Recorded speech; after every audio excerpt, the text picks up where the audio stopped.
Hello everyone! In this video, I would like to share with you how I blend oil pastels that are super soft. I will be using Lightwish oil pastels and I already have a review video on my channel, so if you are interested, the link is in the description box. Since I started using oil pastels, I already tried 4 different brands and I have to say, every one of them works differently. That's also why I decided to do this video. Many of you are probably familiar with the creaminess of Mungyo oil pastels, so that can be our starting point. When I first started to use oil pastels, I started with Mungyo and I shared all my thoughts in the review video, or it's rather the first impression video, and in the drawing video as well. Both are on my channel and the link is again in the description box below. In this video, I will not go in detail about how the Mungyo or Lightwish oil pastels are, because those informations are already in those review videos. But the Mungyo oil pastels, they are very creamy. And because they were the first and basically only one I was using actively, I learned how to blend them and how to create, quite pretty pictures with them. When I first tried Lightwish oil pastels, I thought it will be the same as using Mungyo, but I was wrong. These oil pastels are much softer than Mungyo, and I don't say it's better or worse, it's just different. And I don't want to compare those two brands or any other brands. I just wanted to give you some insight how soft those oil pastels really are. So you will know that there are oil pastels that are creamy, and then there are oil pastels that are extremely creamy. Of course, there are also oil pastels that are harder, but I don't want to talk about this type now. So in this video, I would rather want to show you how to work with those super soft oil pastels. And as I said, it's not that one form would be better or worse than another, it's just different, and I want to provide you with the information how you can approach them to get the best result. And actually, it's not hard at all. In general, I use oil pastels just as I use colored pencils. But the advantage of oil pastels is that you can cover a large area very quickly and effectively, and you can use various tools to add the extra dimension.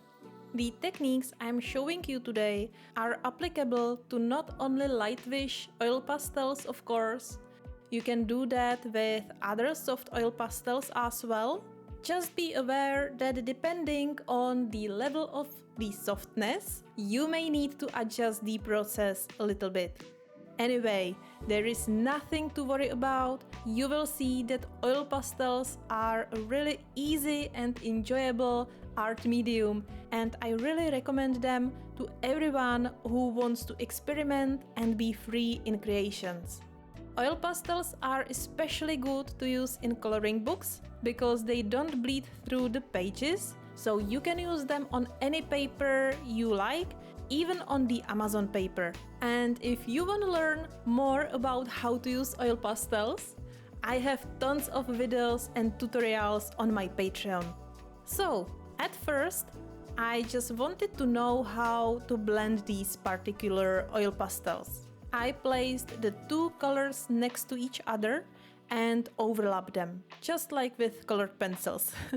I went with both colors back and forth because that's what I do when I'm using the Mungyo oil pastels, and this is how I usually blend them. However, I noticed they didn't create a seamless layer as I am used to with Mungyo.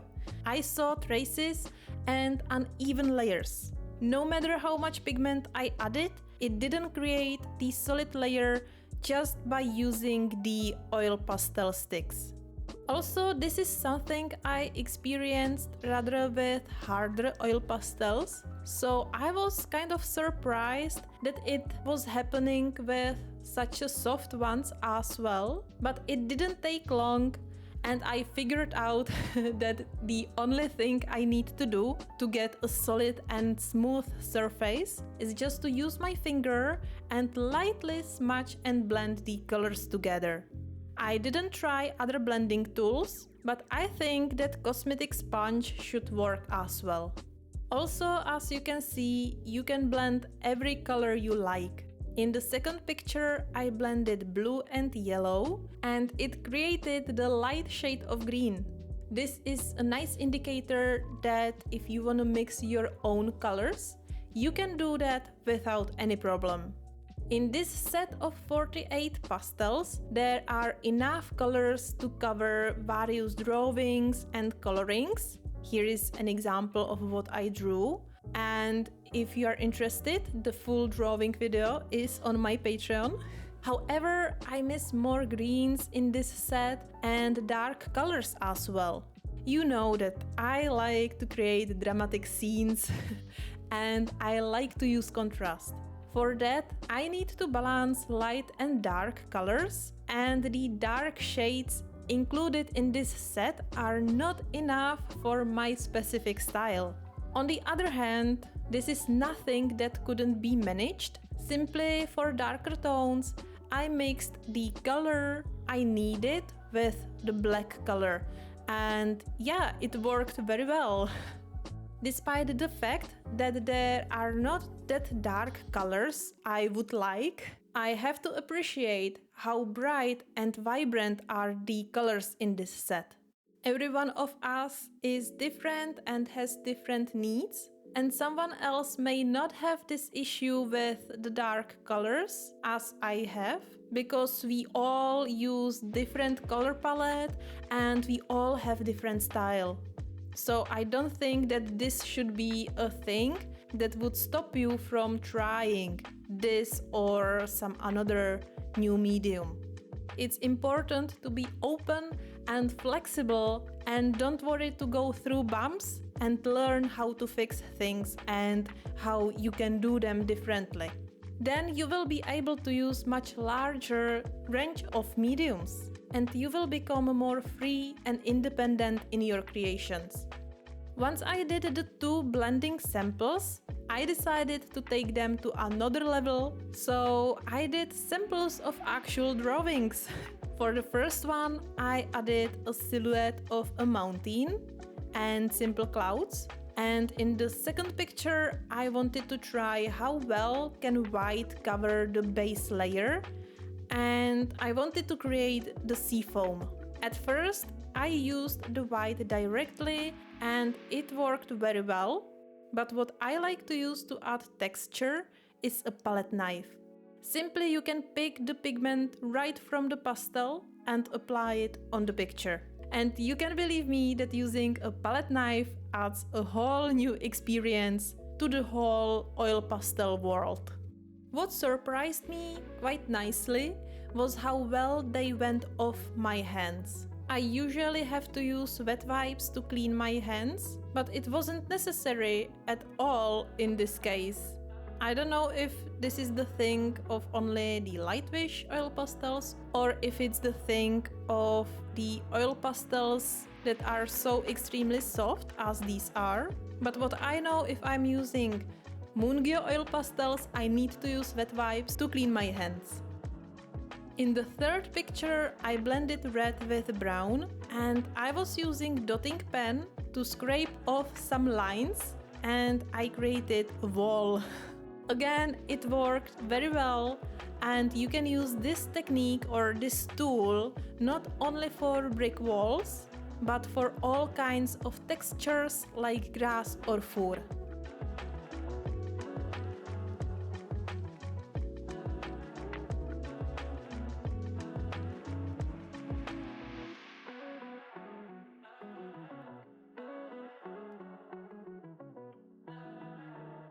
And what is your experience with soft and super soft oil pastels? Which one do you prefer? In my opinion, Both kinds are super helpful and interesting mediums to use, and you can really do the same things with soft and super soft kinds of oil pastels. It only depends which texture and approach fit you personally better.